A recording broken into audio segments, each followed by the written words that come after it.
သိထားဖို့ပါမြတ်စွာဘုရားက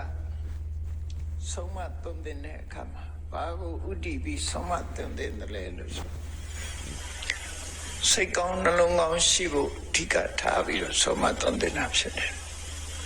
လူဘဝမှာရုပ်အစဉ်အင်္ဂါဘလောက်ပဲချောချောပစ္စည်းဥစ္စာတွေဘလောက်ပဲပေါ်ပေါ်အရေးကြီးဆုံးကစိတ်ကောင်းနှလုံးကောင်းရှိဖို့ရဖို့အရေးကြီးတယ်လို့ဆိုတာစိတ်ကောင်းနှလုံးကောင်းဆိုတာဟာရှားပါပစ္စည်းလို့ပြောရမှာဖြစ်တယ်လူတွေကမလှလှအောင်ဝတ်စားစေမှုနဲ့လုပ်လို့ရတယ်ဒီမှာယုတ်ကြီးကိုဝေကျေတနာအကုန်ကြခံပြီးတော့ပြုပြင်ကြတယ်မလှတာကိုလှအောင်ပြင်ကြတယ်သို့တော့လှမှုမလှမှုဟာအပြင်ရုပ်ပေါ်မှာမူတည်တာမဟုတ်ဘဲနဲ့စိတ်နှလုံးနဲ့ပတ်သက်နေတယ်ဆိုတာကိုတတိထားမိတဲ့ပုဂ္ဂိုလ်ကအနည်းဆုံးပဲသူနည်းစုဖြစ်နေရသော်ဗျာအဆုံးအမရုပ်ကိုပြင်းနေုံနဲ့စိတ်မပြင်းမှုဆိုရင်အဲ့ဒီပုဂ္ဂိုလ်ဟာမကြခင်ရုပ်ဆိုးကြည်တတ်ဘဝရောက်သွားမှာစိတ်မပြင်းတဲ့ပုဂ္ဂိုလ်ဟာဘလောက်ပဲချောမောလှပနေစေကမူစိတ်မချောစိတ်မလှသည့်အတွက်ကြောင့်ရုပ်ခန္ဓာပါရုပ်ဆိုးကြည်တတ်ဖြစ်သွားတာပေါ့အဲ့ဒါကိုသတိထားကြရမှာဖြစ်တယ်ช่วงนี้งานเยอะมากดูแลทั้งสวนแถมมีออเดอร์เข้ามาเยอะก็ต้องจัดการหลายอย่างแล้วอย่างงานในสวนเนี่ยบางทีก็ต้องทำกลางแจ้งครับอธิการเนี่ยตามิญญะသို့မဟုတ်ဝိသေသနဲ့ตามิญญะဒီနှစ်ခုကွဲပြားခြားနားစွာမှတ်ယူထားပြီးတို့ရဲ့ဘဝမှာตามิญญะနဲ့ဝိသေသဘယ်လိုခွဲခြားမလဲရှုပ်စင်းအင်္ဂါဆိုတာตามิญญะရုပ်စင်းလှပမှုဆိုတာတမညစိတ်ထက်လှပမှုကဝိသေသလို့အဓိကအရေးကြီးဆုံးကစိတ်ထက်လှဖို့ပဲအရေးကြီးတယ်စိတ်လှတဲ့ပုဂ္ဂိုလ်ဟာဘဝမှာအယုတ်ဆိုးစရာအကြောင်းမရှိတော့တဏှာမှာလည်းအယုတ်ဆိုးစရာအကြောင်းမရှိဘူးရှုပ်ကိုဘလောက်ပြင်းပြင်းစိတ်မပြင်းသမျှလူတွေဟာဆင်းရဲဒုက္ခကလွတ်ကြမှာမဟုတ်ဘူးလို့မြတ်စွာဘုရားကဒါကိုလေးနဲ့ထားပြီးတော့ဟောတာဘုရားမသာဝင်သူတော်စင်တွေပြုပြင်ရမှာကလူတိုင်းအသီးသီးပိုင်ဆိုင်ထားတဲ့စိတ်ဓာတ်ပဲဖြစ်တယ်စိတ်ဓာတ်ကိုဘာနဲ့ပြင်ရမလဲလို့ဆိုရင်စိတ်တူတတ်လို့ရှိရင်မေတ္တာနဲ့ပြင်ရမှာဖြစ်တယ်လောဘကြီးလို့ရှိရင်အလောဘနဲ့ပြင်ရမှာဖြစ်တယ်ဒေါသကြီးတာမေတ္တာနဲ့ပြင်တယ်မောဟကြီးပြီဆိုရင်အသိပညာစီးပူအထုတ်ပြီးတော့ပညာနဲ့ပညာမှာဖြစ်တယ်အဲ့လိုမပြင်မဘူးဆိုလို့ရှိရင်ဘဝဟာတိုးတက်ကြည်ပွားလာမှုမရနိုင်ဘူးရှုခန္ဓာကိုပြင်ဆင်မှုဟာတခဏတာမြတာဖြစ်တယ်ရုပ်ရဲ့သဘာဝဟာမြည်များပင်လှပနေစေကမူမကြခင်မဲ့ရင်းရောလာတတ်တဲ့သဘောရှိတယ်ပန်းကလေးဟာဘလောက်ပဲလှလှထာဝရလမ်းမှာမဟုတ်ဘူးနွမ်းသွားတဲ့အချိန်ကစပြီးတော့ဒီပန်းကလေးရဲ့အလှပါဟာကုံဆုံးသွားပြီလို့ပဲပြောမှာဖြစ်တယ်ထို့တူပဲလူရဲ့ယုတ်ခန္ဓာဆိုတော့လည်းပဲဘလောက်ပဲလှအောင်ပြင်းမကြခင်ပြင်လို့မှမနိုင်ခင်ပဲရုပ်ဆိုးကြည်တန့်သွားတယ်စဉ်းစားကြည့်လိုက်မယ်ဆိုလို့ရှိရင်ရုပ်ပြင်တာဟာအစင်သာဝရအတွက်အကျိုးမရှိဘူးလို့တခဏလေးတော့အကျိုးရှိကောင်းရှိတယ်တတရဲ့ဝဆဆင်ရင်ပြီးတော့စိတ်နှလုံးကိုပြုပြင်လိုက်ပြီးဆိုတော့မှပေါင်းတဲ့ဆက်ဆံရေးလူတကာရဲ့မေတ္တာရရှိမယ်အလုံးကချစ်ခင်ကြတယ်တိစားကြတယ်ကြည်ညိုကြတယ်ဆိုတဲ့ရုပ်ဘလောက်လှလှအလုံးရဲ့ချစ်ခင်မှုကိုရကြမှာရမှာဖြစ်တယ်အလုံးရဲ့ချစ်ခင်မှုရဖို့ရအတွက်ကြတော့ကိုယ်စိတ်ကိုပြင်ရမယ်ဆိုတဲ့ဓမ္မဘုရားရဲ့ဆုံးမပဲစိတ်ကိုပြင်လိုက်ခြင်းအပြင်ဒီဘဝတွင် လှတာမဟုတ်ဘူးဘဝတန်တရားမှာလှသွားမှာပဲဖြစ်တယ်ပေါ့ဒါကြောင့်မို့တန်တရားဘဝအလှပညာမှာစိတ်ပဲဖြစ်တယ်လို့စိတ်တေနတယတေလောကကြီးကိုစိတ်ကရှေ့ဆောင်နေတာဖြစ်တယ်စိတ်ကောင်းနှလုံးကောင်းရှိရင်လူကောင်းသူကောင်းဖြစ်တယ်စိတ်ဆိုးစိတ်မိုက်တွေလွှမ်းမိုးနေလူဆိုးလူမိုက်ပဲဖြစ်တယ်ဒါကြောင့်မို့စိတ်ကိုပြင်ရမယ်လို့ဆိုလို့တယ်ပြင်ရပြီဆိုတဲ့အခါမှာကိုယ့်ရဲ့စရိုက်ဝါဒနာကိုကြည့်ရကိုဟာလောဘစွမ်းထက်သူလားသူများပစ္စည်းကိုမတရားယူခြင်းနဲ့လောဘရှိသလားအဲ့လိုရှိလို့ရှိရင်သူများပစ္စည်းကိုမတရားယူခြင်းနဲ့လောဘကိုအလောဘနဲ့လျှော့ချထိကနေရှိစိတ်ဆိုးတတ်တဲ့ပုဂ္ဂိုလ်လားစိတ်တူတတ်သလားအဲ့ဒါဆိုလို့ရှိရင်မေတ္တာတရားကိုကိုယ်တဏ္ဍမှာတိဆောက်ပြီးတော့ပြုပြင်ရမှာဖြစ်တယ်အရာခတ်သိမ်းမှတွေးဝေးနေတတ်သလားအမှန်တရားကိုမဆုံးဖြတ်နိုင်ဘူးလားဆိုရင်ပညာရအောင်ရှာမယ်ဘာနဲ့ပညာရအောင်ရှာမလဲလို့ဆိုရင်သိကျင်တတ်စတဲ့စိတ်ကိုမွေးပြီးတော့ထိုသိကျင်တတ်ခြင်းတဲ့စိတ်နဲ့ပညာကိုစီးပွားထောက်ရမယ်တတ်နိုင်သမျှစာကောင်းပေကောင်းတွေကိုဖတ်ရှုလေ့လာဟောပြောတာတို့တရားဟောတာတို့ဒါတွေကိုနာယူခြင်းအကြောင်းကိစ္စတစ်ခုရှိလို့ရှိရင်ဖက်ဖက်ကနေစင်ញင်သုံးသက်တွေးတောကြည့်တတ်ခြင်းမသိတာကိုသိအောင်မေးမြန်းစူးစမ်းခြင်းဆိုတဲ့ဒီအလုပ်တွေဟာအသိပညာတိုးတက်ခြင်းအကြောင်းပဲဖြစ်တယ်အဲ့ဒါလို့အသိပညာတိုးတက်လာလို့ကိုယ်စိတ်ဟာလှပလာပြီဆိုလို့ရှိရင်အဲ့ဒီလှပတဲ့စိတ်ကလေးကိုရင့်ကျက်အောင်ပြုပြင်ရမှာဖြစ်တယ်လှပသွားတဲ့စိတ်ဒီဘယ်တော့အခါမှပြန်လဲပြီးတော့အယုတ်ဆိုးမှမဟုတ်ဘူးအစင်တော်ရလှပတဲ့အနေအထားမျိုးရောက်သွားမယ်ရင့်ကျက်လေးလေးပိုကောင်းလေးလေးဒါကြောင့်မို့နုနယ်လာတဲ့ပြုပြင်ထားတဲ့စိတ်ကလေးကိုရှင်းကျက်လာအောင်ရှင်းကျက်လာအောင်ဆိုတာဘယ်လိုရင့်ကျက်လာအောင်လောကရန်မုန်တိုင်းနေနဲ့တွေ့တဲ့အခါမှာကြန့်ခိုင်နိုင်အောင်ကြန့်ခိုင်လာအောင်ကိုယ်စိတ်ကိုပြင်ရမှာဖြစ်တယ်စဉ်းစားကြည့်လေကိုမျက်စိအောင်မှာပဲလေမုန်တိုင်းနေတိုက်လာတဲ့အခါမှာတစ်ပင်ကြီးတွေဟာရိမ့်ထိုးနေကြတယ်သို့တော့ကြောက်တောင်တွေကတော့တုတ်တုတ်မှမလှုပ်ဘူးငြိမ်သက်နေတယ်ဘာကြောင့်လဲလို့ဆိုကြန့်ခိုင်မှုချင်းမတူကြတာအဲ့တော့တစ်ပင်တို့ရိမ့်ထိုးမနေအောင်ကြောက်တောင်တို့တောင်တင်းခိုင်မအောင်ကိုယ်စိတ်ကိုတိဆောက်ကြရမှာလို့သူတို့ဆိုလို့ရပေါ့နော်အဲ့လိုတိဆောက်လာပဲဆိုရင်လောကမှာအာယုမျိုးစုံနဲ့စိတ်ကိုလာရောက်ပြီးတော့တိုက်ခိုက်တာတွေရှိတယ်ပေါ့အဲ့ဒီတိုက်ခိုက်လာတဲ့အာယုတွေကိုတန့်ခိုင်အောင်ကြိုးစားမယ်ဘာအာယုန်တွေကတိုက်ခိုက်လာတော့ဆိုလို့ရှိရင်လူချင်းစရာအာယုန်တွေကလည်းလာတိုက်ခိုက်တာပဲစိတ်ဆိုးစရာအာယုန်တွေကလည်းလာတိုက်ခိုက်တာပဲဝေခွဲလို့မရအောင်ရှုပ်ထွေးနေတဲ့အာယုန်တွေကလည်းကိုယ်စိတ်ကိုညှဉ်းနှွမ်းစေတာပဲအဲ့ဒီလိုအာယုန်တွေရဲ့တိုက်ခိုက်လာတဲ့အခါမှာအလောဘနဲ့ကြံ့ခိုင်အောင်ပြုပြင်ထားတယ်အရောသဆိုတဲ့မေတ္တာနဲ့ကြံ့ခိုင်အောင်ပြုပြင်ထားတယ်အမောဟဆိုတဲ့အသိပညာနဲ့ပြုပြင်ထားတယ်ဆိုတဲ့ပုဂ္ဂိုလ်ရဲ့စိတ်ဟာလုံးဝလှုပ်ရှားရင်းရိုက်မှာမဟုတ်ဘူးကြံ့ခိုင်တဲ့စိတ်ရလူဘဝဆိုတာကိုလိုချင်တာကြီးလည်းရမှာမဟုတ်ဘူးဟောကိုတွေးချင်တာနဲ့ကြည့်လဲတွေးမှာမဟုတ်ဘူးလိုချင်တာလည်းရမယ်မလိုချင်တာလည်းရမယ်တွေးချင်တာနဲ့လည်းတွေးမယ်မတွေးချင်တာနဲ့လည်းတွေးမယ်ทุกการแจ้งเตือนคือโอกาสสู่การเทรดครั้งใหญ่ของคุณนำตลาดอยู่เสมอเทรดแบบมือโปร Will you follow the dictates of your conscience or your heart?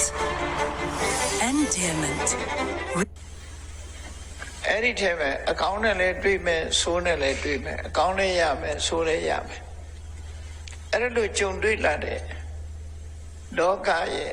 သဘာဝလောကဓာတ်မုန်တိုင်းနဲ့တွေ့တဲ့အခါမှာကိုယ်စိတ်ဟာရင်းရိုင်ခြင်းဆိုတာမဖြစ်ဖို့ရအတွက်လေ့ကျင့်တာဟာစိတ်အလှပကိုတစားဆင်ပေးတာနဲ့အလားတန်တူတယ်ပေါ့လှပအောင်ပြင်ထားတဲ့စိတ်ကလေးကိုကြံ့ခိုင်အောင်ထပ်မှန်ပြီးတော့ပညာမှာ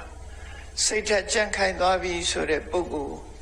ယဟန္တာပုဂ္ဂိုလ်လို့ခေါ်တာပဲနော်ယဟန္တာဖြစ်သွားပြီဆိုရင်စိတ်ဓာတ်ကြံ့ခိုင်သွားပြီယဟန္တာမဖြစ်သေးတော့လည်းပဲမိမိစိတ်ဓာတ်ကြံ့ခိုင်အောင်ပြင်ဖို့အရေးကြီးတယ်ပေါ့ဘလောက်တိုင်းတာအထိကိုယ်စိတ်ဟာခဏရရှိပလဲဆိုတာကိုနှလုံးသွင်းခြင်းဖြင့်စိတ်ကိုစိတ်နဲ့ပဲပြင်ဆင်ရတာဖြစ်တယ်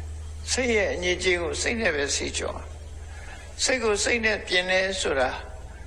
အသိပညာကင်းမဲ့လို့ဖြစ်လာတဲ့အငြိကြီးတွေကိုတတိနဲ့ပညာနဲ့ပေါင်းစပ်ပြီးတော့ပြင်တာပဲရေးကြောင်ဖြစ်တဲ့ညုံကိုရှည်နဲ့ပဲပြန်ပြီးတော့ဆေးကြောတန်းစင်ကြတာမဟုတ်လားလူတွေဟာရေးကြောင်ဖြစ်တဲ့ရွှွညွန်တွေကိုရေနဲ့ပဲပြန်ဆေးရတယ်ဆေးတဲ့အခါမှာတန်ရှင်းစင်ကြယ်သွားတယ်ထို့တူပဲစိတ်ကြောင့်ဖြစ်နေတဲ့မတန်ရှင်းတဲ့ပူလောင်တဲ့သဘာဝတရားတွေကိုတတိပညာလုံလဝိရိယဆိုတဲ့အစွမ်းထက်တဲ့အရာတွေနဲ့တွဲဖက်ထားတဲ့စိတ်ကလေးနဲ့ကိုယ်စိတ်ရဲ့ပူလောင်မှုတွေမအေးချမ်းမှုတွေအငြိကြီးတွေကိုစိတ်နဲ့ပဲပြန်ပြီးတော့သုတ်သင်ရှင်းလင်းချရမှာဖြစ်တယ်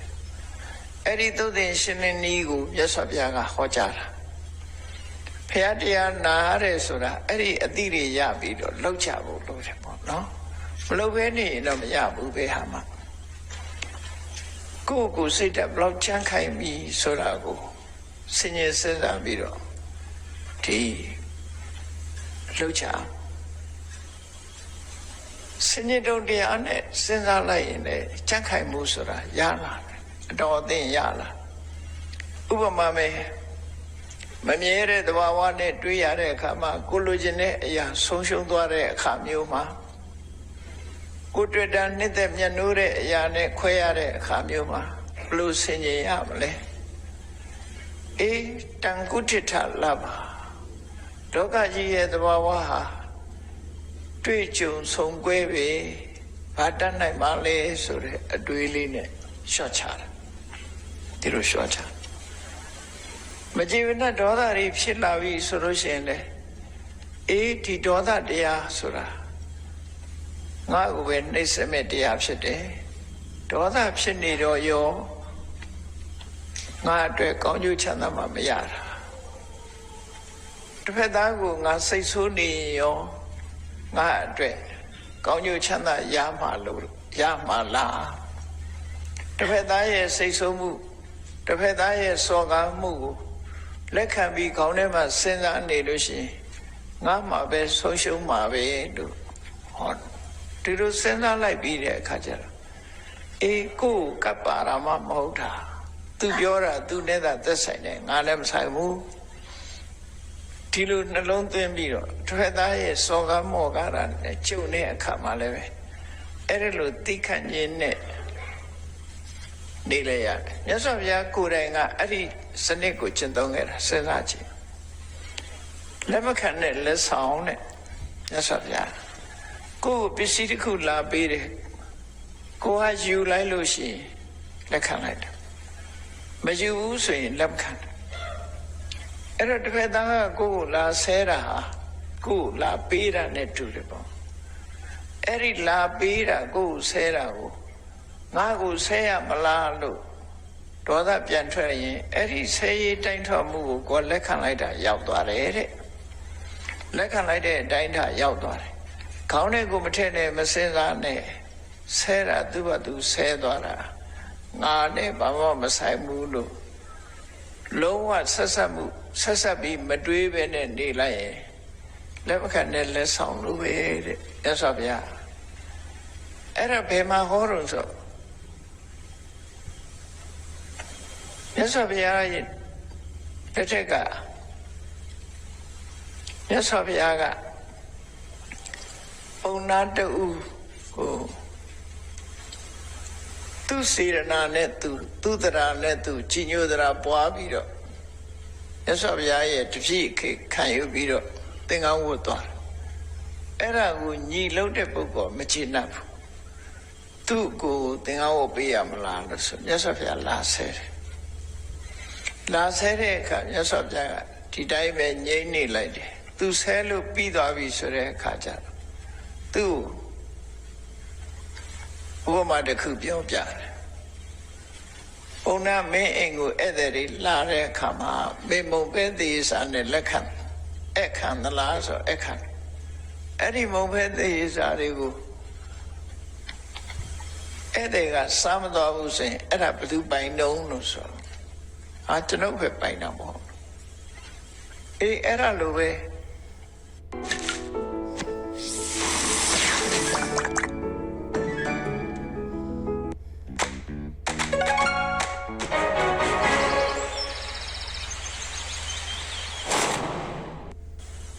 ငါကိုမင်းကဆဲရေးခြင်းဖြင့်အခန့်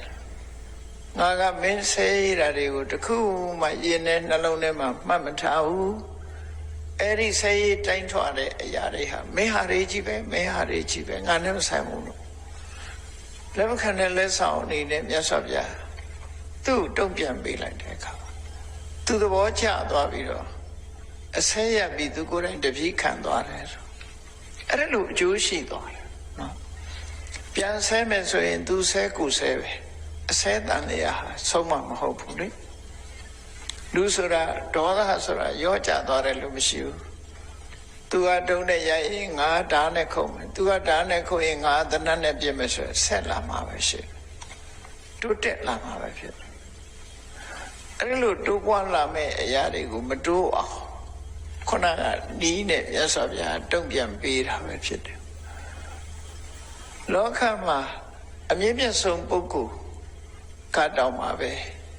လူတကာဘသူဆဲသမျှကိုသိခံခွင့်လွှတ်ခြင်းဖြင့်ကြော်ဖြတ်တာပဲဖြစ်တယ်ပေါ့ဒုရတိဟာမြတ်စွာဘုရားရဲ့တပည့်သာဝကဖြစ်သည့်အတွက်ကြောင့်အလုံးကိုသိခံနိုင်ပြီးစိတ်ဓာတ်ရင့်ကျက်အောင်ကြိုးစားအထောက်ကြအောင်မှာဖြစ်တယ်ဆိုတာကိုတော့တတိထားကြရမှာပေါ့နော်အဖြစ်ဖြစ်ရင့်ကျက်လာအောင်ကိုယ့်ကိုကြိုးစားအထောက်ကိုယ့်ဖြစ်စေရမယ်ငါဒီတိုင်းလိုက်တာမယ်ဒီတိုင်းဖြစ်စေရမယ်လို့နှလုံးသွင်းပြီးတော့လုပ်မယ်ဆိုလို့ရှိရင်တခါရှင်းချက်လာမှာပဲဖြစ်တယ်အကယ်၍ဒီလိုစိတ်တောင်မပေါ်ဘူးဆိုလို့ရှိရင်တန်တရားထဲမှာရှင်းချက်ဖို့ဆိုတာမတမခဲစိတ်ကောင်းနှလုံးကောင်းရှိဖို့တောင်ခဲနေစိတ်ကောင်းနှလုံးကောင်းရှိပြီးရင့်ချက်ဖို့ဆိုတာဝေလာဝေဖြစ်သွားနိုင်တယ်ပေါ့ဒါကြောင့်မို့ဒီနေ့အမတ်တရားစကားပြောတဲ့ထဲမှာမှတ်သားစရာလေးကဘာတော့ဆိုမတ်တရားစကားပြောတဲ့ပုဂ္ဂိုလ်ကသူ့ရဲ့ဘွဲနာမက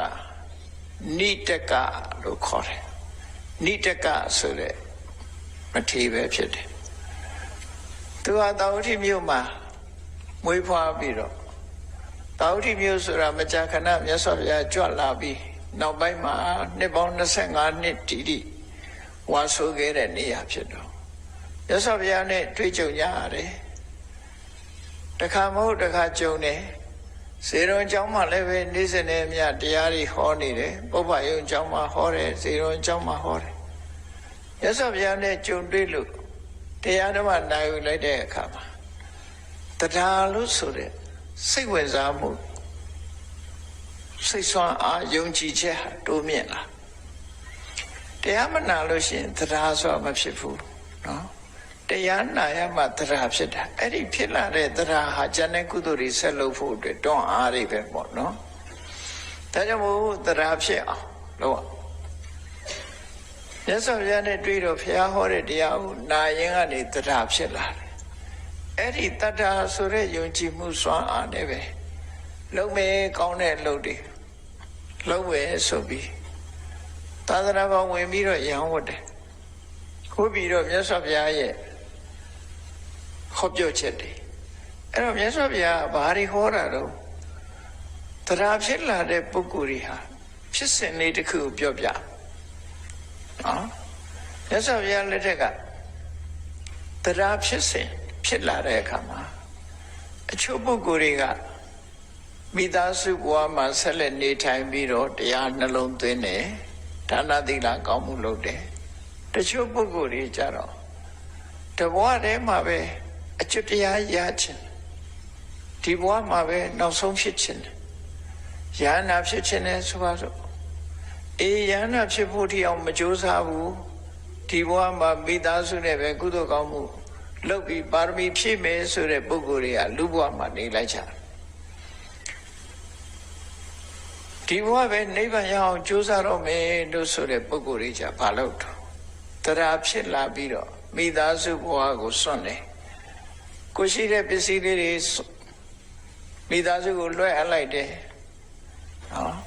အဲ့ဒါကို renounce လုပ်တယ်လို့ခေါ်တယ်အစီးပွားရေးတွေအကုန်လုံးစွန့်လွတ်လိုက်တယ်အလုံးပေးထားခဲ့ပြီးတော့ဘုန်းကြီးဝတ်လိုက်တယ်ပေါ့နော်သင်္ကန်းဝတ်တယ်သင်္ကန်းဝတ်လိုက်ခြင်းဟာဘာကစားလဲလို့ဆိုတရားဆိုတာကဖြစ်လာတဲ့အခါမှာသင်္ကန်းဝတ်ခြင်းဆိုတာသီလကိုစောင့်ခံယူခြင်းပဲဖြစ်တယ်လူတွေလိုဒီပါဏာတိပါဒဝေရမဏိသိက္ခာပရံသမာရိယာမိလို့ယဟန်နေကြတော့ဆိုးเสียမလို့တိမ်ထဲမှာကမ္မဝါစာဖတ်ပြီးတော့ယဟန်လို့အတိမတ်ပြုလိုက်တာနဲ့တပြိုင်နက်ယဟန်နေလိုက်နိုင်ရမယ့်ခြင်းဥတီအားလုံးသူကလက်ခံလိုက်ရပြီသားဖြစ်သွားနော်ကျင့်ရမယ့်သီလတွေအကုန်လုံးလက်ခံလိုက်တော့ရဟန်းဖြစ်လိုက်တာနဲ့သီလတမ္ပန္နကုချင်းတရားတွေအကုန်ပြည့်စုံသွားပြီသူမှာပြည့်စုံတယ်ဆိုတာ responsible ဖြစ်သွားသူတောင်းဝန်ရှိသွားတယ်လူတယောက်ဟာအဖွဲ့ဝင်တစ်ခုဖြစ်သွားလို့ရှိရင်အဲ့ဒီအဖွဲ့စီမင်းစည်းကမ်းတွေကိုသူလိုက်နာရတာပဲလေအဲ့ဒါလိုပဲသူကရဟန်းဖြစ်လိုက်တာနဲ့တပြိုင်တည်းရဟန်းနေကျင့်သုံးရမယ့်သီလသူ့မှာပြည့်စုံသွားပြီရသွားပြီအဲ့ဒါတွေကိုဆက်လက်ပြီးတော့လိုက်နာနေဖို့ပဲလို့လေသီလကိုချင်းသီလကိုအရင်ကိုချင်းတရားကောင်းအောင်အရင်ကြိုးစားလိုက်တယ်အဲ့ဒီကိုချင်းတရားတာမန်လူတွေနဲ့မတူတဲ့ကိုချင်းသီလထိမ့်သိမ့်မှုကိုသူဟာကြိုးစားရဟန်းဖြစ်လာပြီဆိုရင်ပထမအဲ့ဒီသီလကိုရှင်းချက်တဲ့ရင်းချက်အောင်ဘာနဲ့ပြန်ထိရပြန်လို့ဆိုစိတ်ကိုထိတဲ့အလုပ်ကိုလုပ်ရပြန်တယ်မျက်စိကမြင်တဲ့အဆင်အာယုပေါ်မှာလောဘမဖြစ်အောင်ထိရမယ်အတန်ကကြားပြီးတော့လောဘမဖြစ်အောင်ဒေါသမဖြစ်အောင်ထိရမယ်နှာခေါင်းကရတဲ့အနတ်လျှာနဲ့တီးရတဲ့အရာသာခန္ဓာကိုယ်နဲ့ထိတွေ့ရတဲ့အထိတွေ့စိတ်ကူးချမ်းစီမှုကြောင့်ဖြစ်ပေါ်လာတဲ့ Catch every move, every score, and every အတွေ့အာယုံအဲ့ဒီအာယုံတွေကစိတ်ကိုတိုက်လာတဲ့အခါမှာလောဘဖြစ်เสียအာယုန်နဲ့တွေ့ရင်လည်းလောဘမဖြစ်အောင်ဒေါသဖြစ်เสียအာယုန်နဲ့တွေ့ရင်ဒေါသမဖြစ်အောင်ဆိုတဲ့စိတ်ဓာတ်ရှင်းချက်ခိုင်မာမှုတွေကိုလေ့ကျင့်ယူရတယ်သူကဖေးရပဲဖြစ်ဖြစ်ဘောလုံးသမားတယောက်တော့မှလေ့ကျင့်ရတာမဟုတ်လားမိုးရဲရတယ်မှာကန်ရတာလေမလေ့ကျင့်ပဲနဲ့သွားကန်ရှုံးမှာပေါ့တော့ဘုန်းကြီးဘုရားရောက်လာတယ်ဆိုတာသီလဆောက်တည်ပြီးတော့လေ့ကျင့်တာအဲ့ဒါဘလောက်ခန္ဓာရရှိတယ်လေ့ကျင့်နံပါတ်1သီလဆိုတဲ့အရာကိုလက်ခံထားပြီးတော့အိန္ဒြိယသံဝရနဲ့စိတ်ကိုထိန်းတဲ့လေ့ကျင့်ခန်းကိုအရင်လုပ်ရတယ်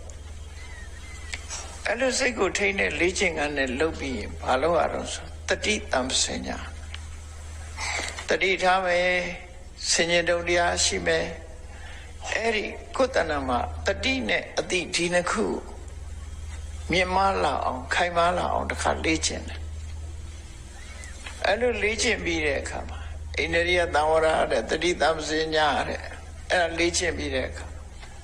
တစ်ဆက်တည်းဘာလို့ရအောင်ဆိုရတာလေးနဲ့ကျင့်တတ်ဖို့လူတော်ကလို့ကြီးများလို့မရလူတွေလည်းသိကြီးများပါအောင်အင်္ဂါတက္ကမကြီးချက်ကျွေးတာစားရတာဖြစ်လိမ့်မယ်ကြီးများနေရင်လည်းပြဿနာတက်မှာပေါ့နော်အဲ့ဒါလို့ရှားဖြစ်လာလို့ရှိရင်တန်တုဋ္ဌိတန်တောတလို့ခေါ်တယ်ရှိတာလေးနဲ့ကျင့်တတ်တယ်ဘာလေးနဲ့ဖြစ်ဖြစ်ရှိတဲ့အနေအထားလေးနဲ့ကျင့်တတ်အောင်စိတ်ကိုလေ့ကျင့်ရကျင့်တတ်တယ်မကျင့်တတ်ဘူးဆိုတာလည်းစိတ်နဲ့ဖြစ်တာလေလူဆိုတာသူကျင့်တတ်ခြင်းကျင့်တတ်နာမကျင့်တတ်ခြင်းလည်းမကျင့်တတ်ဘူးလူရဲ့သဘော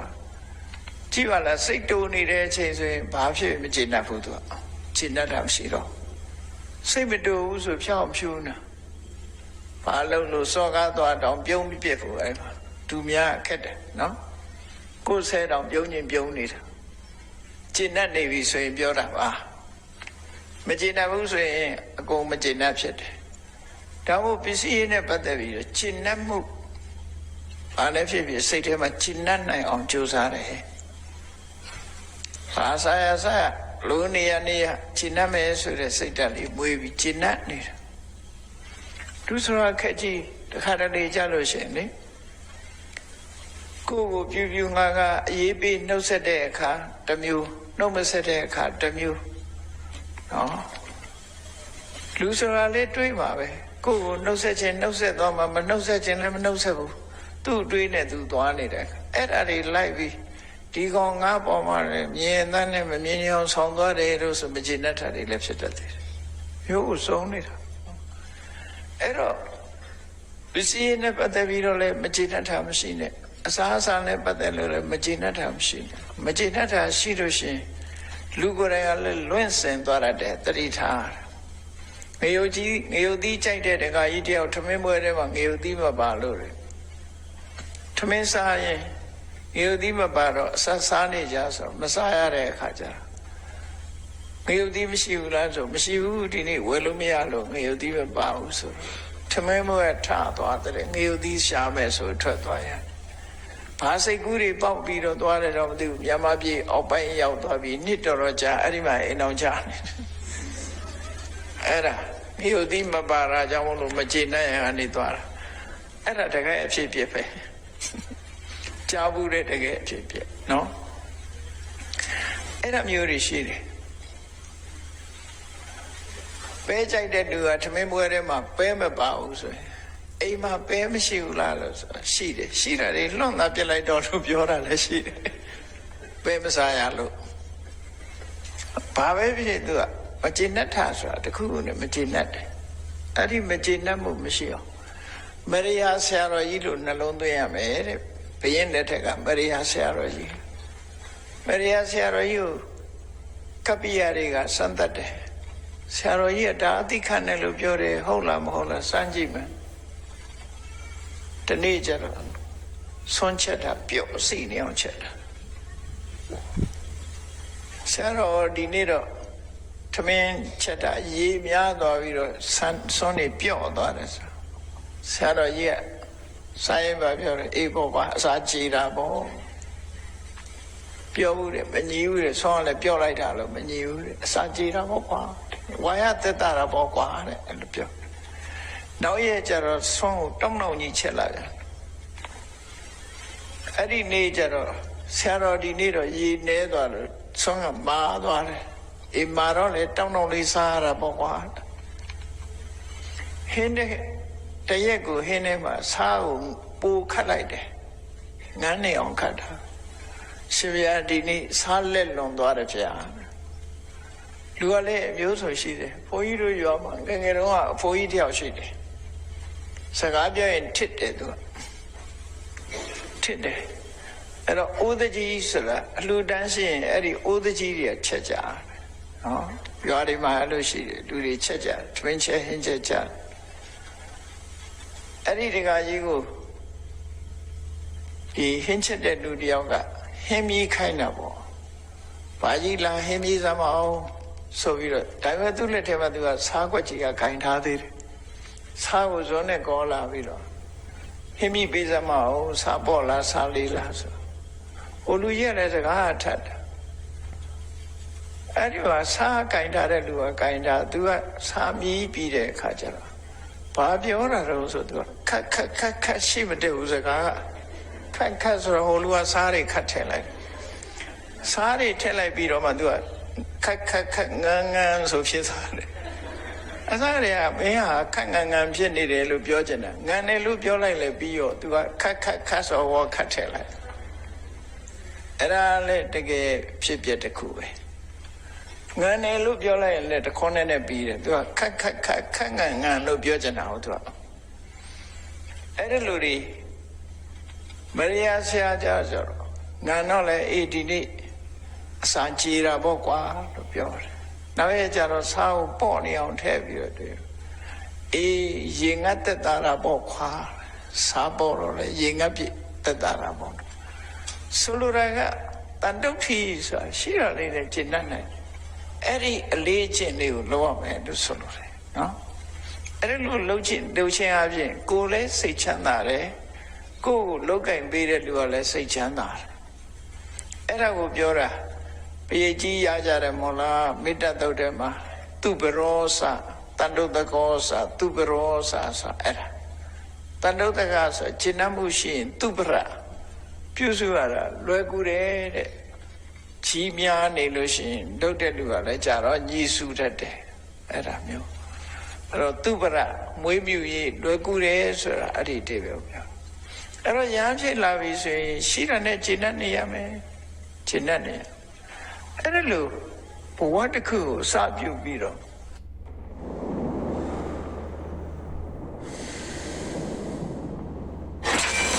သီလနဲ့လည်းပြည့်စုံတယ်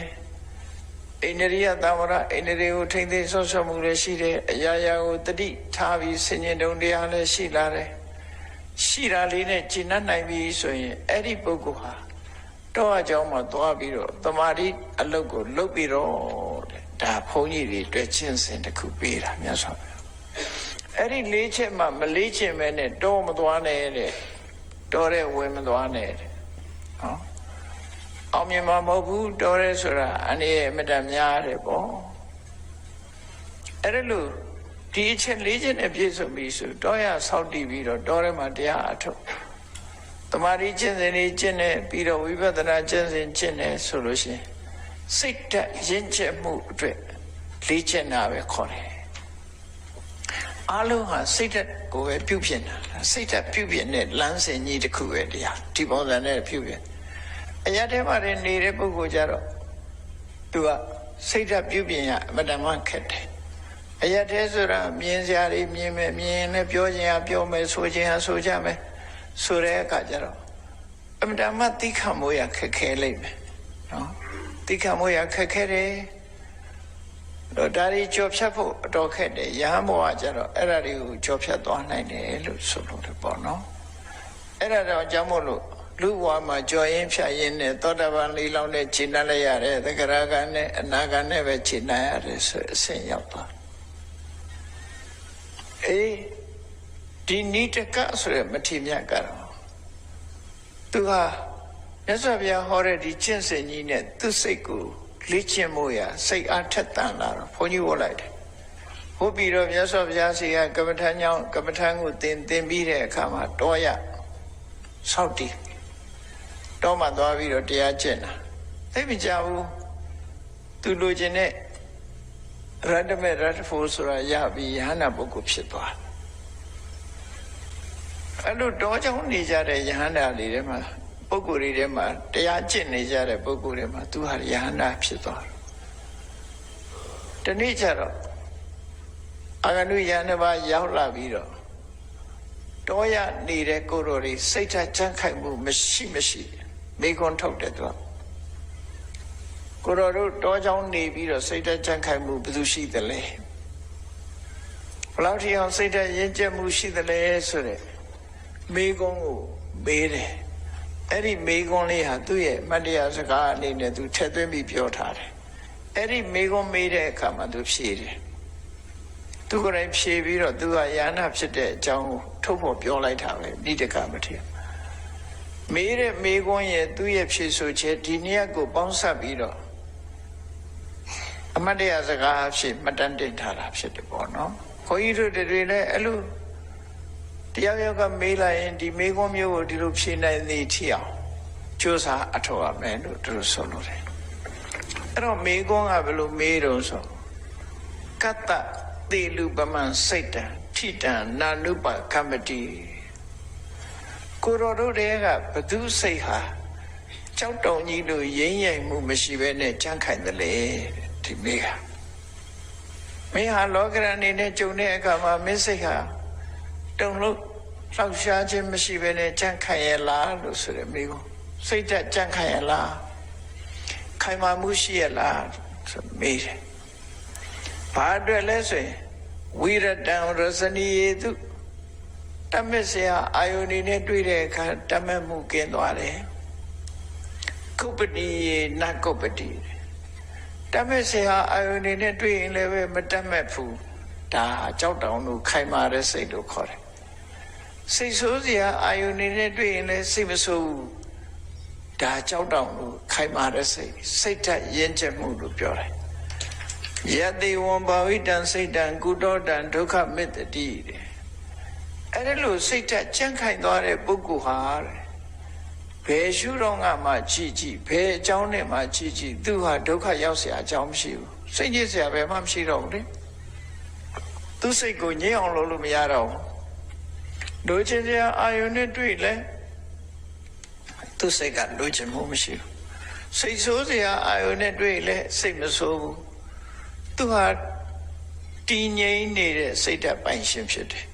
အဲ့ဒါလို့ဖြစ်အောင်လေ့ကျင့်ထားတဲ့စိတ်ရှိတဲ့ပုဂ္ဂိုလ်ဟာတဲ့ဘယ်လိုနည်းနဲ့မှစိတ်နဲ့ပတ်သက်ပြီးစိတ်ဒုက္ခရောက်เสียအကြောင်းမရှိတော့ဘူးတာမန်ပုထုဇဉ်ပုဂ္ဂိုလ်တွေကျတော့စိတ်ဒုက္ခရောက်တယ်လေလူတယောက်ကချီးမွမ်းသွားလို့ရှိရင်လည်းပြုံးနေတယ်လူတယောက်ကကဲ့သွားရင်လည်းမကြည်မနှက်ဖြစ်နေနော်အောင်မြင်ကြည်ပွားလို့ရှိရင်လည်းကျေနပ်နေမအောင်မြင်မှုဒုက္ခအဆုံးနဲ့တွေ့ပြန်ပြီဆိုရင်လည်းစိတ်ဓာတ်တွေကြာနေနော်ရင်းရိုင်မှုညာနေအဲ့ဒါလို့ရင်းရိုင်မှုမရှိဘူးဆိုရင်ဘယ်လိုမှသူ့ကိုမျက်နှာပြက်အောင်လုပ်လို့မရဘူးတဲ့ဘယ်လိုမှဒုက္ခဖြစ်အောင်မလုပ်လို့မရဘူးအဲ့ဒီပုဂ္ဂိုလ်မျိုးရှိသလားလို့မိကုံထုတ်လိုက်တာအဲ့လိုမိကုံထုတ်တဲ့အခါနိဒကမထေကထပြီးတော့သူပြောလိုက်တယ်မမသေလူပမံစိတ်တံထိတံနာနုပကမတိတပည့်တော်ရဲ့စိတ်ဟာကြောက်တောင်ကြီးလိုခိုင်းနေတယ်တဲ့လုံးဝလောကရန်ကြောင့်လှုပ်ရှားရရဲ့မှုဖြစ်ဘူးတဲ့ဝိရတံရစနီယေတုတမက်เสียကောင်းတဲ့အာယုန်ဒီချောင်းလည်းပဲသူဟာတမက်မှုဆိုတာစိတ်ထဲမှာပေါ်လာတော့ဘူးတဲ့ကုပ္ပဏီယေနကုပ္ပတိစိတ်ဆိုးစရာအာယုံကြောင့်လည်းပဲသူစိတ်ဟာစိတ်မဆိုးတော့ဘူးတဲ့မမေဝံဘာဝိတံစိတ်တံကုတောမံဒုက္ခမေတ္တိတပည့်တော်စိတ်ဟာအဲ့ဒါလိုလေ့ကျင့်ထားတာဖြစ်လို့ဘယ်အကြောင်းနဲ့မှတပည့်တော်စိတ်ဟာစိတ်ဆင်းရဲမှုဆိုတာလာတော့ဘူးတဲ့လူတွေကစိတ်ဆင်းရဲတာကြတော့မခံနိုင်ဘူးသို့တော့အဲ့ဒီစိတ်ဆင်းရဲတာခံနိုင်အောင်လေ့ကျင့်လားဆိုမလေ့ကျင့်ဘူးမလေးခြင်းသည့်အတွက်ကြောင့်စိတ်ဆင်းရဲမှုတွေကိုခံနေရတယ်လို့ဖြစ်တယ်ပေါ့နော်တကယ်ကတော့လေ့ကျင့်ရမှာဖြစ်တယ်အဲ့လိုနိဒကမထေရသူစိတ်ဟာအဲ့ဒီအခြေအနေရောက်နေတယ်ဆိုတာကိုဖြေဆိုလိုက်တာဖြစ်တယ်အဲ့ဒီဖြေဆိုခြင်းဖြင့်သူဟာယန္တပုဂ္ဂိုလ်အဆင့်ကိုကြောကြလိုက်တာပဲဖြစ်အဲ့ဒီစကားနဲ့အမေးနဲ့အဖြေနှစ်ခုလုံးကိုပဲသူကသူ့ရဲ့အမတ်တရားစကားဖြင့်စာပေကျမ်းကမှမှတ်တမ်းတင်ခဲ့တာအဲ့တော့ဘုန်းကြီးတို့တွေလည်းကိုယ်စိတ်ကိုကြံ့ခိုင်အောင်ကျင့်စရာအာယုန်နဲ့တွေ့လည်းမလို့ချင်အောင်စိတ်ဆိုးစရာအာယုန်နဲ့တွေ့လည်းစိတ်မဆိုးနိုင်အောင်စိတ်မဆိုးမိအောင်တည်ငြိမ်ရင့်ကျက်တဲ့စိတ်ဓာတ်မျိုးကိုလေ့ကျင့်ပြီးတော့ယူထားမှာဖြစ်တယ်လို့ဒီဆုံးမဟာမြတ်ဗုဒ္ဓရဲ့အဆုံးအမပဲဖြစ်တယ်အဲ့ဒါလိုပဲနောက်မထေမြတ်တစ်ပါးရဲ့အမတ်တရားစကားလေးကအချိန်ကိုတန်ဖိုးရှိရှိအသုံးချဖို့ရသော်ဗျာရဲ့အဆုံးအမအတိုင်း ข้อมูลเชิงลึกทั้งหมดที่คุณต้องการอยู่แค่ปลายนิ้วทุกการแจ้งเตือนคือโอกาสสู่การเทรดครั้งใหญ่ของคุณนับ သူဟာမတန်တင်ပြီးအမတ်တရားစကားကိုပြောခဲ့တာကတော့သောဏဆိုတဲ့မထေပဲဖြစ်တယ်သာသနာတော်မှာသောဏဆိုတဲ့အမည်ရတဲ့ပုဂ္ဂိုလ်တွေကတခြားပုဂ္ဂိုလ်တွေလည်းရှိတယ်ဒါကြောင့်မို့သူကတော့သူ့အဖေရဲ့နာမည်လေးကိုယူပြီးတော့သောဏပောတိရိယဗုဒ္ဓလို့ပောတိရိယရွာစာကြီးရဲ့သားသောဏလို့ဒီလိုနာမည်ပေးထားတာဖြစ်တယ်ပေါ့ဒါကတော့ကွဲပြားခြားနားအောင်မှတ်တမ်းတင်ပေးတာသူကလေတောရွာတရွာမှာပောတိရိယဆိုရွာမှာသူ့ဖေကရွာတကြီးပေါ့ရွာစားပေါ့ဘုရင်တွေလက်ထက်ကတော့ရွာစားဆိုပြီးတော့ခံတာ ရွာသားဆိုတာဘယ်လိုပုဂ္ဂိုလ်လဲလို့ဆိုရင်အဲ့ဒီရွာကထွက်တဲ့အခွန်တွေကိုဒီရွာကိုသူအုပ်ချုပ်ရလာတဲ့အခွန်တွေကိုသူသုံးခွင့်ရှိတယ်ဘယင်းအမှုတော့ဘယင်းကိုလည်းဆက်သူလည်းပဲဒီအခွန်ပဏ္ဏသူရတယ်အဲ့ဒီကျေးရွာလုံယုံရေးနဲ့နော်အနေရကင်းရေးကိုလည်းသူတာဝန်ယူရတယ်အဲ့ဒီပုဂ္ဂိုလ်မျိုးရွာစားလို့ခေါ်တယ်နော်ပမာဆိုင်ဝိုင်းထဲမှာကြားဘူးတယ်မဟုတ်လားကဲရွာစားဆိုတဲ့စကားစေဝေရာကြီးကတကယ်ရွာစားပဲတိဘောမင်းကရွာတရွာပိုင်စားပေးထားလို့ရွာစားလို့ခေါ်တာအခုခေတ်ကတော့စကားအနေနဲ့သာရွာစားတာဘာရွာမှမစားရဘူးခုဟာတော့နော်ခဏခေတ်တော့ကြေးရွာအုပ်ချုပ်ရေးမှုလို့ပဲခေါ်တယ်ရွာစားလို့မခေါ်တော့ဟိုရခင်ကတကြီးလို့လည်းခေါ်တယ်ဘယင်းလက်ထက်ကတော့ကာမဘောစကရွာစားရွာရဲ့ခွန်ပဏ္ဏတွေကောက်ပြီးဘယင်းကိုအချိုးကျပေးကျန်တာသူအိတ်ထဲထဲပေါ့ခုတော့အကုန်လုံးထဲလာမသိဘူးအခုလည်းရွာစားတွေပါပဲလေစားနေရင်တော့ရွာစားပဲပေါ့မစားဘူးဆိုရင်တော့ရွာစားမဟုတ်ဘူးနော်အဲ့ဒီပောတိရိယဆိုရွာစားယတာတောနာသူလေမြတ်စွာဘုရားနဲ့တွေ့တဲ့အခါမှာတရားဓမ္မနာတော့သရတရားဖြစ်တယ်သရဆွမ်းအားကထက်တန်လာသည့်အချိန်လေးမှာသူကဘုန်းကြီးဝတ်လိုက်တယ်ဘုန်းကြီးဝတ်တဲ့အခါကျတော့ပြင်းလာတယ်သူကပြင်းလာတော့ဘာလို့တော့ဆိုရင်စာပြီးအိတ်နော်နေတော့ပြောတယ်စာပြီးအိတ်နေဘိက္ခဝေအဲ့ဒါလို့နေတာရဆိုလိုက်အိတ်တယ်သူများတွေတရားထုတ်တယ်မထုတ်ဘူးစားလိုက်တောင်းလိုက်သွားလိုက်လာလိုက်အိတ်လိုက်ပဲသူကအဲ့လိုနေတယ်အဲ့တော့မြတ်စွာဘုရားကတတိပေးရမယ့်အချိန်ရောက်ရင်တတိပေးတယ်တတိပေးရမယ့်အချိန်မဟုတ်ဘူးဆိုလည်းမပေးဘူးဒီတိုင်းပဲကြည်တယ်မြတ်စွာဘုရားမြတ်စွာဘုရားကအချိန်ခါကိုသိတာတမန်ပုဂ္ဂိုလ်တွေကတော့အချိန်ခါမဟုတ်သွားသိတဲ့အခါမှာဟိုအကျိုးတရားမှုလဲတယ်ပေါ့မြတ်စွာဘုရားကတော့သူအသိဉာဏ်နဲ့ရင့်ကျက်မှုမရှိသေးတဲ့အခါမှာဘာမှမပြောဘူးနောက်ဆုံးမှသူဆုံးမရမယ့်အချိန်ရောက်လာပြီဆိုတော့သူ့ကိုပါဆုံးမလဲမြတ်စွာဘုရားဆုံးမတဲ့စကားလေးကနတ္တဝတုပိတုံဟောတိရတ္တိနက္ခတ္တမာလိနီနက္ခတ္တမာလိနီတာယနက္ခတ္တုတာယနက္ခလို့ဆိုတဲ့ပန်းနေနဲ့စမ်းကြဲလှပနေတဲ့ရတ္တိညအခါဆိုတာတဲ့နတ္တဝတုပိတုံဟောတိအိပ်ဆက်ပြီးဖြုံးတီးရမယ့်အခါမဟုတ်ဘူးနေဆိုရင်လူတန်နေငှက်တန်နေจิตတန်နေခုဆိုကားတန်နေပါလေနေဆိုဆူတယ်လေပဝန်းကျင်ဆူညံနေတဲ့နေကြတော့လူတွေလည်းသွားကြလာကြတယ်ညကြတော့မဟုတ်အကုန်လုံးအိပ်ဆက်နားနေဘာသာမှမကြောက်ငြိမ်နေတယ်ကောင်းကင်မောကြည့်လိုက်လို့ရှင်လေจิตတရားလေးတွေကလှလှပပအလှဆင်ထားတယ်လို့ဖြစ်တယ်သို့တော့ပြင်းတဲ့ပုဂ္ဂိုလ်ကတော့အဲ့ဒီညာရဲ့အလှဆိုတာ तू သိမသိဘူးအိပ်ပြစ်လိုက်တာဟောအိပ်လိုက်ပြီဆိုရင်ညာအလှမျိုးကလူတွေတနာစရာကောင်းတဲ့ညာရဲ့အလှသိမသိဘူးညဆိုလဲလျှက်စမီးတွေနဲ့ဆိုညရဲ့အလှပါမသိဘူးကောင်းကင်အလှကြီးကသူတို့ဖို့တသိအကျိုးမရှိဘူးจิตတရားနက္ခจิตတရားတွေကလည်းသူတို့မခံစားတတ်ဘူးနော်အဲ့ဒါလျှက်စမီးမရောက်သေးတဲ့တောကလူတွေကတော့ညအလှပါတွေ့ရသေးတယ်နိုင်ငံတော်ဆိုလို့ရှိရင်ပလက်လေးလှမ်းအိပ်ပြီးတော့ညာလာတွေကိုကြည်ရတာကိုအရသာရှိတယ်အခုတော့ကြည်ရတော့အောင်မျိုးရောင်းနေတယ်နော်မိမရှိတဲ့တောတွေမှာဆိုလို့ရှိရင်ညအခါအပြင်ထွက်ပလက်လန်အိပ်ကောင်းငယ်ကျဲလေးတွေလာကြီးတွေသွားနေတာဆိုလွန်ပြောစရာကောင်းတာပေါ့အဲ့ဒါပြောတာမြတ်စွာဘုရားရတ္တိနက္ခတ္တမာလိနီနက္ခပန်းနေနဲ့စမ်းကြဲတဲ့ညအခါဆိုတာတဲ့နတ္တဝတုပိတံဟောတိအိဆက်ယုံအတွက်တက်မဟုတ်ဘူးတဲ့လူတွေကအိဆက်ပြီးအချိန်ဖြုံးလိုက်ကြတယ်တဲ့အိဆက်ပြီးအချိန်မဖြုံးတယ်လို့ဆိုလို့တယ်ပฏิစကိတုမေဝေတာရတ္တိဟောတိဝိသနာတာ စဉ်းစားဉာဏ်ရှိတဲ့ပုဂ္ဂိုလ်တွေကတဲ့ညဟာအခွင့်ကောင်းပဲလူတန်းနေတိတ်ဆိတ်ပြီးတော့အပ္ပဒငြိမ်သက်ပြီးတော့နေတဲ့ကနေပူလို့အပူတွေရှိတော့လဲညအခါမှာအေးချမ်းတယ်အေးချမ်းတဲ့ညအခါလာမှာ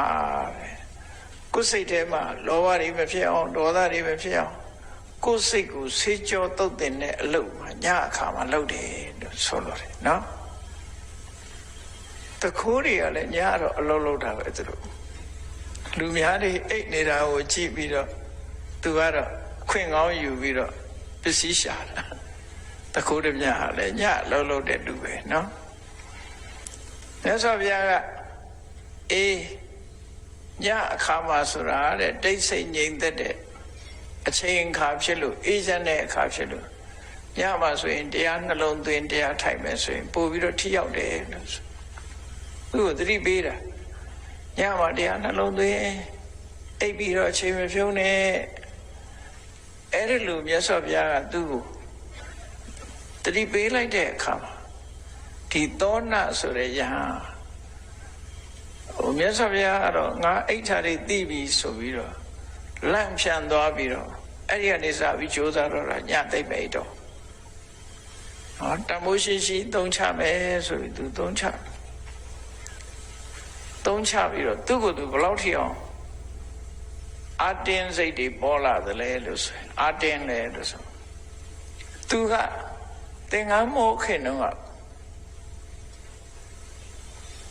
သူတို့ရွာကမြတ်စွာဘုရားရဲ့ဝေဖွားရာဒီကပိလဝတ္ထုနဲ့နီးတယ်ပေါ့သူကတောရွာကတောသက်ကြီးရဲ့သားကပိလဝမျိုးနဲ့နီးတယ်အဲ့ဒီအချိန်မှာကပိလဝမျိုးကိုအုပ်ချုပ်တဲ့ပုဂ္ဂိုလ်ကဗတ္တိယလို့ခေါ်တယ်အလှည့်ကျအုပ်ချုပ်တယ်ကြားတာနော်အလှည့်ကျအုပ်ချုပ်တယ်ဒိဋ္ဌိမင်းတွေကိုလည်းပဲခဏရာဇာလို့ခေါ်တယ်ရသော်ဘုရားရဲ့အမျိုးတွေကခဏရာဇာလို့ခေါ်တယ်ဒီအစုလိုက်ခုခေတ်လို့ဆိုရင်တော့ပါဠိမန်နေမိမတွေလို့ပေါ့နော်လွတ်တော်အမတ်တွေလို့သူတို့ဟာအုပ်စုလိုက်နေထိုင်ပြီးတော့အလှည့်ကျဥက္ကဋ္ဌလုပ်ပြီးတော့တိုင်းပြည်အုပ်ချုပ်ကြတယ်ช่วงนี้งานเยอะมากดูแลทั้งสวนแถมมีออเดอร์เข้ามาเยอะก็ต้องจัดการหลายอย่างแล้วอย่างงานในสวนเนี่ยบางทีก็ต้องทำกลางแจ้งทำให้เราအဲ့ဒီအချိန်မှာဗတ္တိယဆိုတဲ့တာဂဝေမင်းကသူကအုပ်ချုပ်တာအဲ့ဒီဗတ္တိယတာဂဝေမင်းကြီးရဲ့ဗတ္တိယတာဂဝေမင်းကလည်းသူ့ကိုယ်ပိုင်စစ်တပ်ကလေးရှိတယ်သုဒ္ဓရဏတို့ကလည်းသူ့ကိုယ်ပိုင်စစ်တပ်တွေနဲ့နေကြတာပဲအားလုံးမြန်မာပြည်နေလက်ထက်ကလည်းအဲ့လိုပဲနေတာနော်ဆင့်ခေါ်လိုက်လို့ရှိရင်ဝိုင်းပြီးတိုက်ကြရတာရှိရကိုရွာကိုနေကြတဲ့ခုနရွာသားတွေဆိုတာလေကိုရွာကိုနေအဲ့မှာသူရဲ့ကောင်းနေရှိတယ်နော်ကိုရွာထွက်လာတယ်ဟောအဲ့ဒါတော့မှန်ကန်တယ်အလောင်းမင်းတရားဥအောင်စေရဆိုတာဟိုဆိုးဖို့ရွာက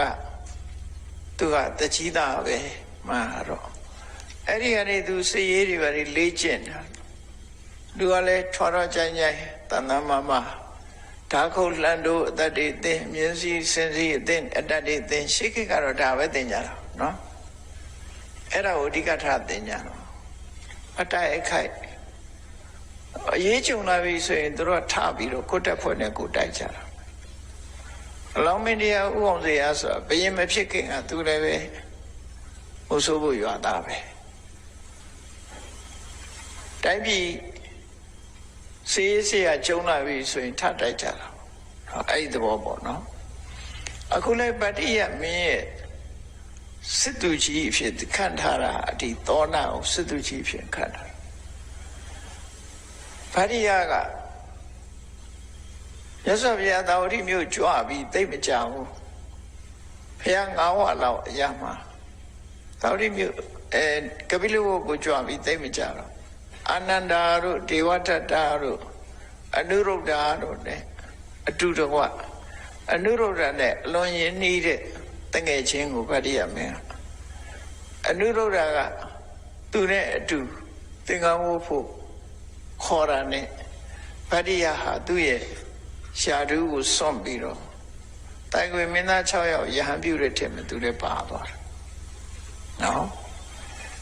ရှင်အနန္ဒာတို့နဲ့အတူသင်္ကန်းဝတ်လိုက်ကြတယ်ပေါ့ အဲ့ဒီအချိန်မှာဒီသောနာဆိုတဲ့ပောတိရိယစစ်သူကြီးကဟာဘယင်ယာတုရှိတဲ့ဗတ္တိယတောင်မှာပဲထိနှံဆွနိုင်သေးတာငါယာတုကဘာဟုတ်လို့လဲဆိုပြီး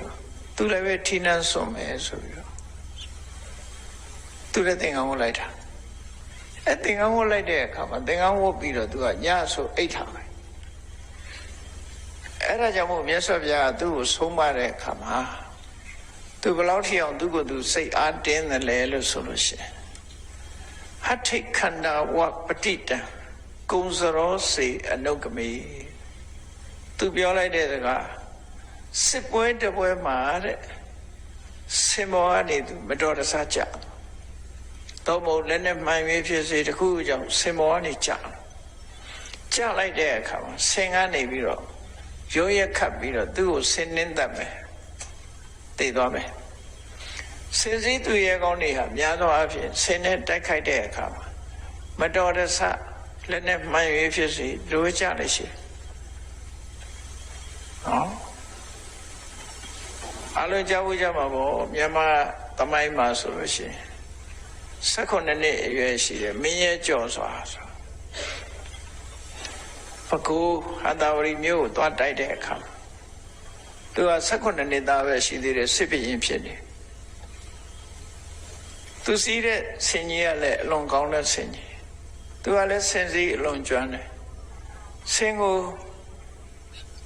တိုက်ပွဲဝင်တော့မယ်ဆိုဆင်ကိုစိတ်ကြွအောင်ရက်တိုက်တယ်ခုခေတ်ဆိုပူဆိုးမဲ့တဲ့စိတ်ကြွစေးတွေတိုက်လိုက်ရင်သိမသက်တာတော့ဟိုဆင်ကိုရက်တိုက်ပြီးတော့ချုံးဖွင့်ပြီးတော့ရှေ့ကိုအတင်းတက်သွားရန်သူနဲ့သွားပြီးတော့ရင်ဆိုင်တာနောက်ကလိုက်တဲ့ပုဂ္ဂိုလ်တွေနောက်ကျခုံစစ်ကြွနဲ့လို့ခေါ်တယ်သူကရှေ့ရောက်သွားသူဥလှဲ့ပြီးတော့လာလိုက်တဲ့သူစင်နဲ့တိုက်တဲ့ဒီရန်သူစစ်တပ်ဟာရွေ့သွားသူတိုက်လိုက်ရင်ဟောနောက်ဆုတ်ပေးရတယ်ဟောရှေ့ကတော့ချောင်းပြစ်တာမဟုတ်ဘူးလေခုကချောင်းပြစ်တာစနိုက်ပါတို့ဘာတို့နဲ့ချောင်းပြစ်တာအဲ့ရတော့လူချင်းရင်ဆိုင်ပြီးတော့တွန်းညတိုက်ကြတာဆိုဆင်နဲ့ဓာတူဝှေ့တဲ့အခါတစ်ဖက်ကဟန္တာဝရိယစစ်တပ်ကနောက်ဆုတ်ပေးရတယ်အဲ့ချိန်မှာသူစစ်ကြုံသွားတယ်နောက်ကဟာတွေကမမီဘူးရန်သူစစ်တပ်တွေနဲ့သူနဲ့စစ်ကြုံသွားတဲ့အခါစွာရှိသမျှထိုးခုတ်ပြီးမလို့သူ့ပေါင်ကိုလှန်ချက်ထိသွားတယ်နော်တိတ်ညာတော့အကာအကွယ်ပေးမဲ့လူမရှိတော့လှန်ချက်ထိသွားတယ်အဲ့ဒီမှာသူတောထဲကိုဝင်ရောက်ပြီးပျောက်ကွယ်သွားတာဆင်ကြီးကတော့ဆင်ကလည်းပဲလှန်ချက်ထိနေပျောက်ကွယ်သွားပြီးသူ့ကိုတော်နဲ့ရှာလို့မရဘူးတော်ထဲမှာနောက်မှကျိုးနဲ့ပတ်ရှာရတယ်လို့ပြောတာပဲအုံနေပင်လေးအောက်မှာသူကအုံနေတာအုံနေပင်မှာအပုံကောင်းတော့ရှာလို့မတွေ့ဘူးတဲ့နောက်တော့သူအရှင်ဖမ်းမိသွားတယ်ပေါ့ဒါသမိုင်းထဲမှာပါတယ်ဟာကိုပြောအဲ့ဒီမှာစင်စည်းသူရဲ့ကောင်းတွေဟာလည်းပဲမတော်တဆဆင်မောကြကြတယ်လက်နဲ့ထိလို့ကြတာလည်းဖြစ်တယ်ပထမထိမှန်တဲ့အခါဆင်ကြီးရဲ့နာတာပေါ့နာတော့ဆင်ကခါတာပေါ့ခါတဲ့အခါမှာဆင်မောကနေလွင့်ကျသွားတာလည်းရှိတယ်အဲ့ဒါလို့ကျသွားပြီးတော့ဆင်ကနေပြီးတော့မခံနိုင်လုံးလို့ပြေးရင်လွှားရင်နဲ့ကိုယ်သခင်ကိုနေမိတာတွေလည်းရှိတယ်ပေါ့နော်